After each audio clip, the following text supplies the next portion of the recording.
రేవంత్ రెడ్డి వెనుక ఆంధ్ర పెట్టుబడిదారు ఎవరు?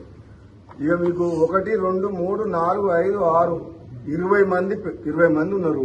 ఈ రాష్ట్రాన్ని దోసుకుంటున్న ఇప్పుడు కూడా రాబోయే రోజుల సమయం వచ్చినప్పుడు వాళ్ళ బండారం బయట పెడతా.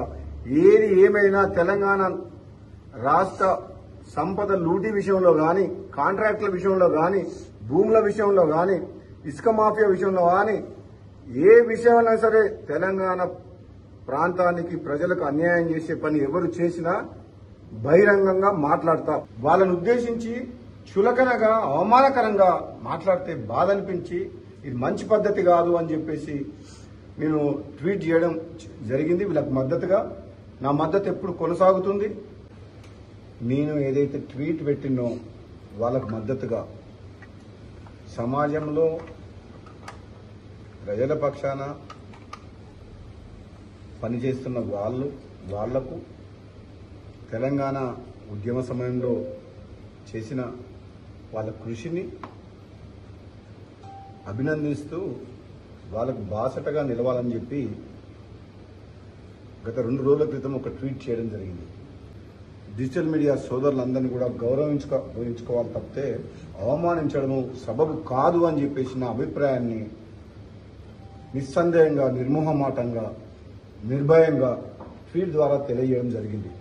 అందరం కలిసికట్టుగా డిజిటల్ మీడియా సోదరుల పాత్ర కూడా ఉంది దాంట్లో.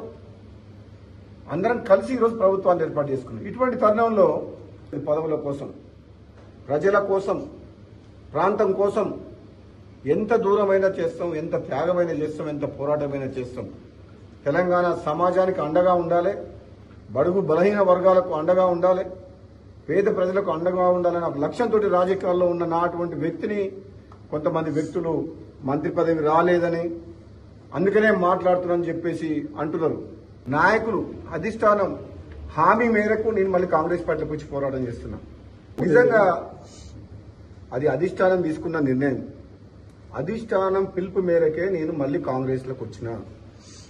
అధిష్టానం తరపున సునీల్ కనుగోలు, బట్టి విక్రమార్క గారు, మహేష్ కుమార్ గౌడ్ గారు, ప్రస్తుత పిసిసి ప్రెసిడెంట్, ఆ రోజు incharge general secretary Manikrao Thackeray గారు అధిష్టానం తరఫున హామీ ఇచ్చి తీసుకొచ్చిండ్రు. ఈ హవభావాలు మార్చుకొని తక్కువ మాట్లాడి మంత్రివర్గంలో ఇంకా చాలా అందరికి మాట్లాడే అవకాశం ఇచ్చి మేధావులతో డిస్కస్ చేసి రాబోయే రోజుల్లో ఒక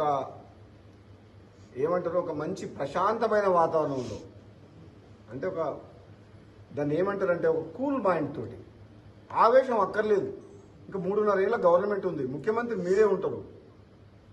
ఆ తర్వాత ఎవరుంటారు అనేది అప్పుడు చూద్దాం. తర్వాత ఎలక్షన్స్ అయిన తర్వాత కాంగ్రెస్ పార్టీ హైకమాండ్ ప్రజలు తీర్పిచ్చిన దాన్ని బట్టి నిర్ణయం చేద్దాం. అప్పటి వరకు మీరే ఉంటారు. అప్పటిదాకా ఆవేశపడకుండా, గంటలు మాట్లాడకుండా, ఆ గంటలు అనే స్పీచ్లు తక్కువ చేసి పని మీద ఎక్కువ శ్రద్ధ చూపిస్తే మంచిదని చెప్పి నా సలహా. ఇంతకంటే ఎక్కువ నేను చెప్పలేను.